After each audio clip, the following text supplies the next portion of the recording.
What's next? I've been doing a lot of the videos where I don't narrate too much, I don't talk too much. But this one's different. I have been mulling over an idea in my head about this virus situation, this quarantine situation, where everything is, the more information I collect on a intellectual level, I just look at the information without any emotional baggage attached, just look at it non-judgmental, just take the information as it is. And I just am left more perplexed, more confused than when I started. I really think this whole thing is about multiple paths to fear. They're just using multiple ways to put us into fear. One way is to, of course, the main thing is make us all afraid that we're going to die from the virus, or worse, spread the virus to those we love close, people close to us who might be aged or immunocompromised or just sensitive. I am very sensitive to viruses. When I get the flu or a cold, it takes me a while to get rid of them. But I haven't got a cold in over a year. But over the past year, I've been doing intermittent fasting and a lot of walking and a lot of just changing my lifestyle to be more healthy. Nothing drastic, just minor stuff, easy stuff, just to make my life a little better, one part at a time. I think that's the best way of becoming healthy, is baby steps. The other part of the fear is making us think that this 5G is going to kill us all. That all the cell phone companies are going to get together and put these 5G things out there and, contaminate us with radiation. I mean, that might be true, but the one thing I know about microwave, it is source to source. It's direct line of sight. So I need more information, but I've never been near a microwave transmitter or a 5G tower. I've never actually seen one. But I do know that they generate energy. They're short distance and they have to be within sight of each other. So I don't know what to do about those. But so, as a fear-based thing, it's just something weird. I really can't comment about it because I don't know anything about it. And what I see in the news is just a lot of misinformation, whether it's from the conspiracy theorists or from the sources, from the companies themselves. I don't know which is the truth. And if you can't tell the truth, then, you got to find a source to trust. And in the 5G, I haven't found a source that I can really trust. The other side is the government's trying to control us, make us wear masks so that we cover our faces and, take away our, basically make us all anonymity, take away our ability to be unique, sort of thing. It's a mind op or something like that. And again, I think it's the same bad guys, just finding different ways of putting fear in us. That the truth is somewhere in between, and that's how they get away with all this. That there is a truth in all of them, but it's always like halfway as bad as they're telling you, because the bad guys have infiltrated all of the sources. They've infiltrated the media, they've infiltrated the conspiracy theories. Hell, I know that they've infiltrated Anonymous. Anonymous has been corrupted. I mean, that's how they work. The best way is to own both sides of the subject, because that way you can control what comes out, and then whatever you come out, you bring out the truth and you cover it with lies to basically make the information less reliable. Like aliens, they put out, okay, yep, there are aliens have landed on the planet.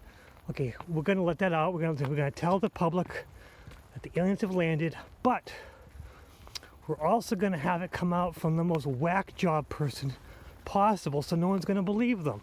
Okay, it's just truth with manipulation. They give you the truth, but they put it in a package that you really can't trust. And that just might be the game. And that might be all this information that all they want to do is feed off the fear. This is a rock. They put out these bunch of rocks where I walk.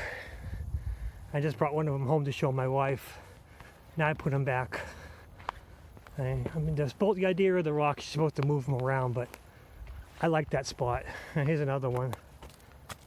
They're just cute. And they make my hikes. I do this hike a couple times a day, and it just makes it more interesting. Back to the fear. So I believe that COVID virus is real, but I don't think it's as bad as they say. Yes, people will die, but the people who are going to die are also, unfortunately, on their way out. And one of the ways they get control of us is make us afraid to die. While over the course of my awareness, enlightenment journey, I realized that death is not a punishment.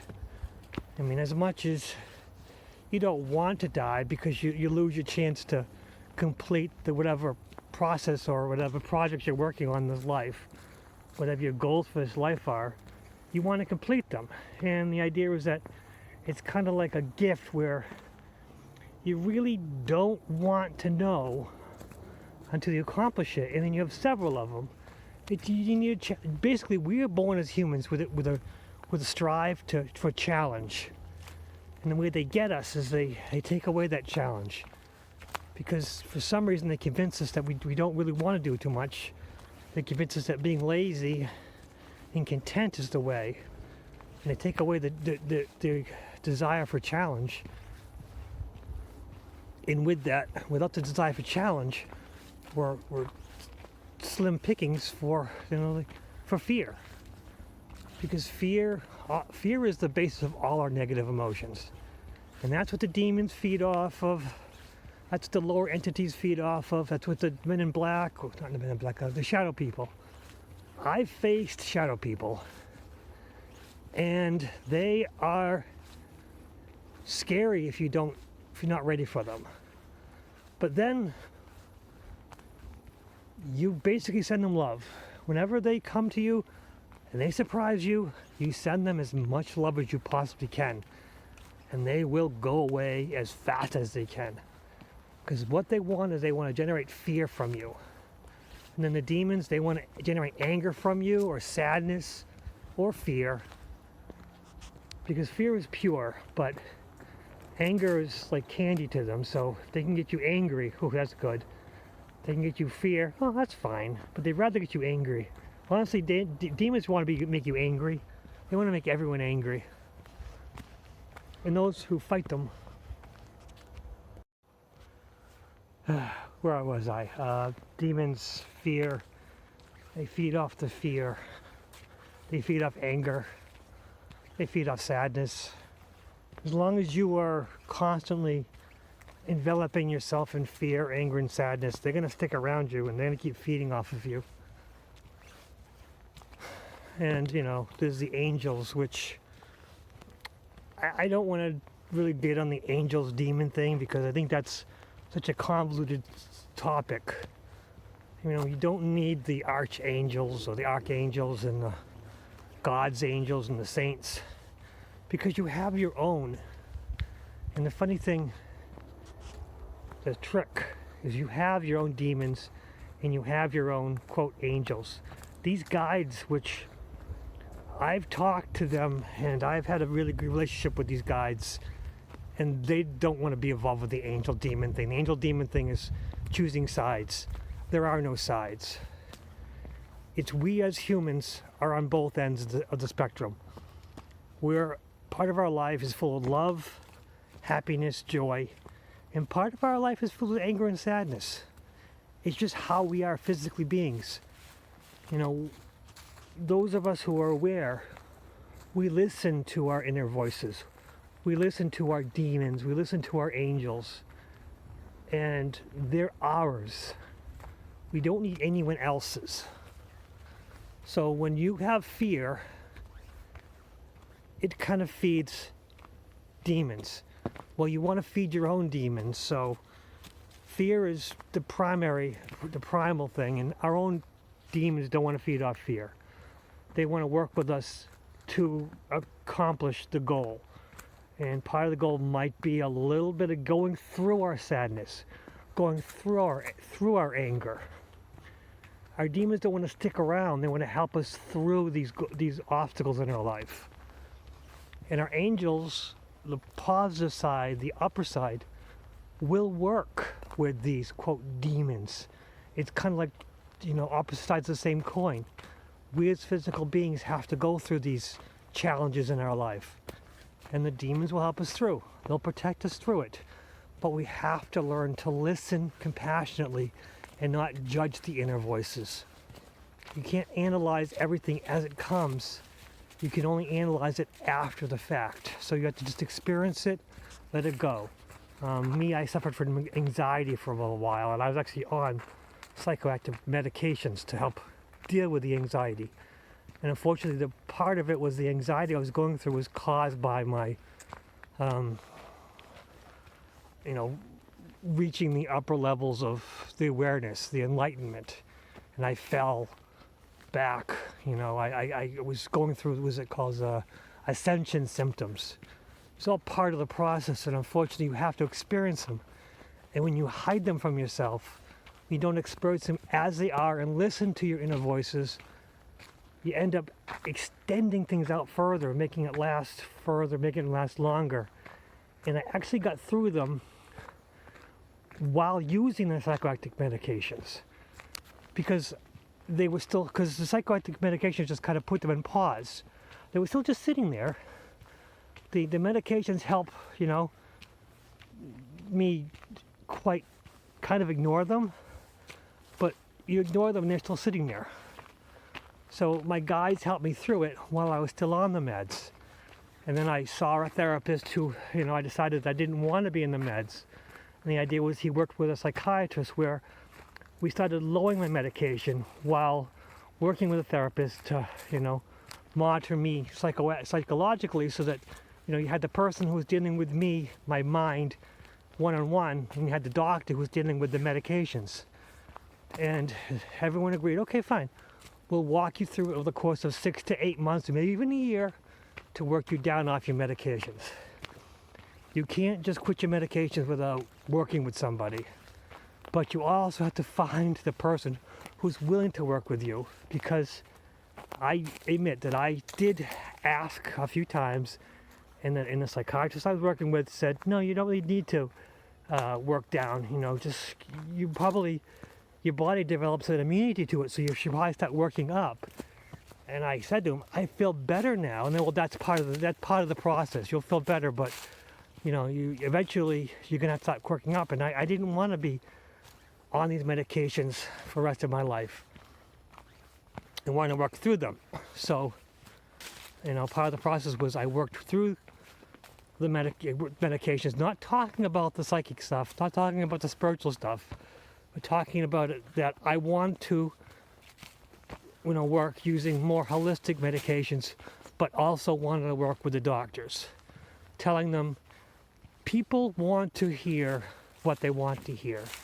So you have to learn to tell them what they want to hear within reason, without sacrificing your own self.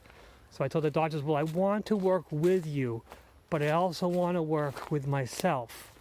And, I want to get off these medications because the side effects aren't working with me. And then they ask about side effects, and I tell them they were side effects that I didn't feel like myself. I felt kind of always in a fog, and, I just didn't like being that way. And maybe I'll get off of these, try these for a while. If that's not working out, then we'll try something else. But I kind of want to get off these and try more natural, try more, walking, be more athletic, because doctors do know that if you are aware, if you are physically active, it does help deal with medical problems.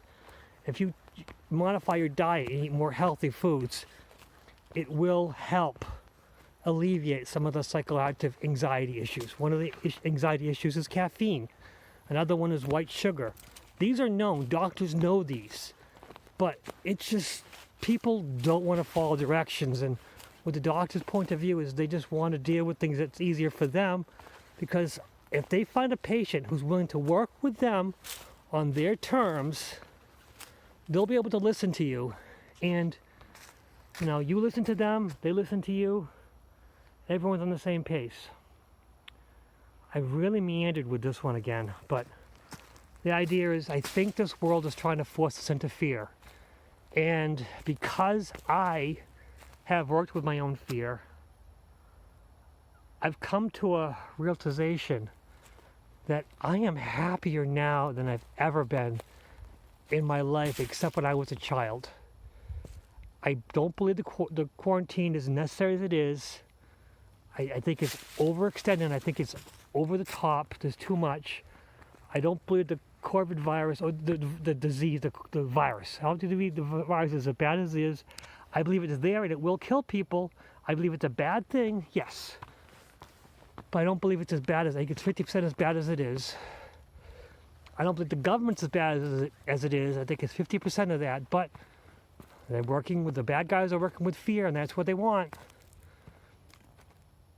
But all this, as an empath, I don't like dealing with people. I don't like feeling their energy. There's just too many of them. So this quarantine thing, this social isolation, has given me the option to avoid people. I can be with quality people, my family, my friends, and that's fine. But with strangers, I can avoid them, and that's fine. And people support this because they want the same thing. They don't want to catch this strange virus because they're going to fear. I don't want to catch their negative energy, and there's no fear in me. And I don't have to feel their fear because I've raised my energy to a positive level.